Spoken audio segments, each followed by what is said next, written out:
Good morning, Northtown. Thanks for tuning into NTV News. I'm Jane Frederick. And I'm Luke Casewell. Today is Monday, October 17th. Today we're excited to bring a look what's buzzing around Northtown, outstanding Hornets who deserve a shout out, and what's trending around the world and online this week. All on NTV News.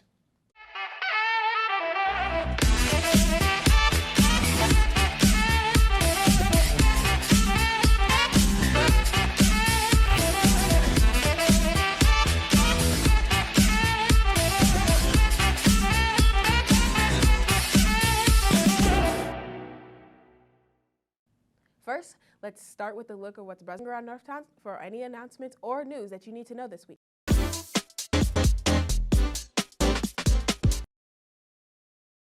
Congratulations to Sydney Fugger on her state semifinal tennis finish. Calling all staff, coaches, departments, organizations, and club sponsors. Are you interested in participating in FCCLA's annual Trunk or Treat fundraiser? This is a fun opportunity to showcase and promote your program to our school and community members. This event will take place on Tuesday, October 25th from 5 p.m. to 7 p.m. The trunk entry fee is only $30 per trunk. The entry deadline is Thursday. The trunk that receives the most votes will split the fundraiser proceeds with FCCLA. Did you miss out on the craft fair last year? Well, you're in luck. Northtown's second annual craft fair will take place on Saturday, December 10th. Last year's vendors had everything from jewelry and candles to vintage clothing.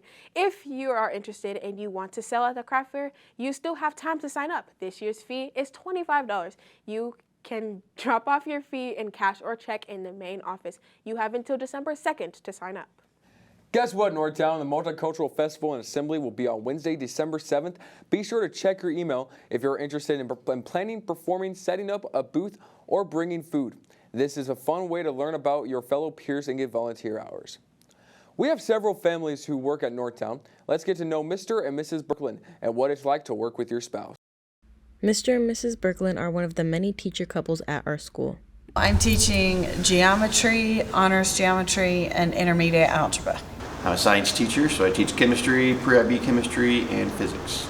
I believe this is my 17th year. This is my 17th year. Mr. Berkland teaches science and Mrs. Berkland teaches math. They've both been teaching for 17 years and they really enjoy working together. It's really nice working at the same place with our spouse. We can obviously ride back and forth to work together. We have the same job, so we kind of understand what we have going on each day with each other. And every once in a while, it's kind of nice if we have the same kids, we can kind of talk about how we work with them and what we can do to help them better.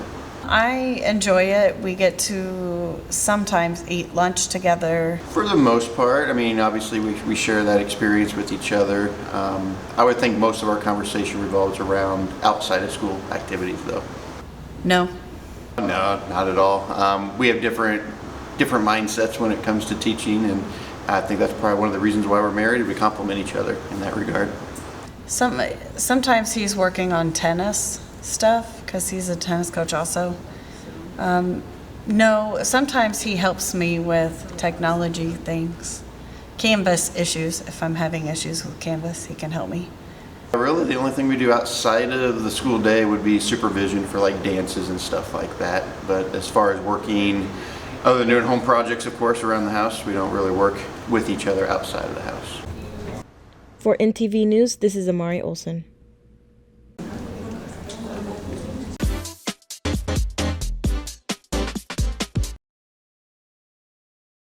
For Hornet Spotlight, we would like to shout out NKC Band for winning first place at Missouri Western Tournament of Champions on October 11th. Congrats, Hornets.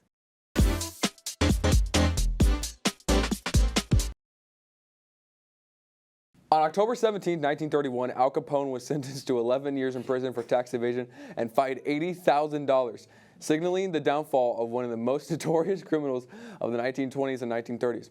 Al Capone was born in Brooklyn, New York in 1899 to Italian immigrants. He was expelled from school at 14, joined a gang and earned his nickname Scarface after being sliced across his cheek during a fight. By 1920, Capone had moved to Chicago, where he was as soon helping to run crime boss Johnny Torrio's illegal enterprises. Torrio retired in 1925 after an attempt on his life, and Capone, known for his cunning and brutality, was put in charge of the organization.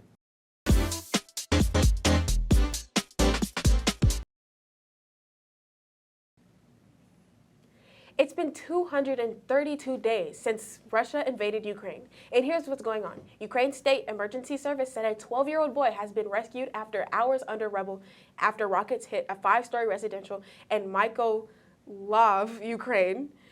Power grid has been stabilized after Russian strikes on the country, in a particular target energy and infrastructure, causing power and hot water cuts. Russia has been called up to 16,000 new draftees for military training. Elon Musk says SpaceX can't fund internet service in Ukraine indefinitely. Pentagon officials said that there have been discussions about how to help Ukrainian military to stay online during the war.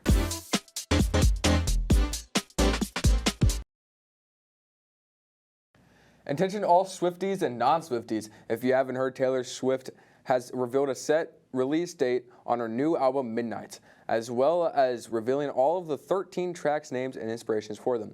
The list starts with Lavender Haze, which is inspired by a 6-year relationship, Maroon Anti-Hero, Snow on the Beach featuring Lana Del Rey, You're on Your Own Kid, Midnight Rain, Question, Vigilante, Bejeweled, Labyrinth, Karma, and may be referenced to an alleged unreleased album from 2016. And last of the tracks are Sweet Nothing and Mastermind. Again, her album is dropping October 21st, so make sure to mark your calendars. And there's our show for today, Northtown. For photos and announcements throughout the week, you can find us and like us on our page on Facebook at NKC Journalism. To find more NTV episodes and video packages, subscribe to our YouTube channel, ATV at NKCHS. To stay up to date with everything that's buzzing around Northtown, follow us on Twitter at Northtown News. Thanks for watching Northtown. Keep it classy. And as always, it's a great day to be a Hornet.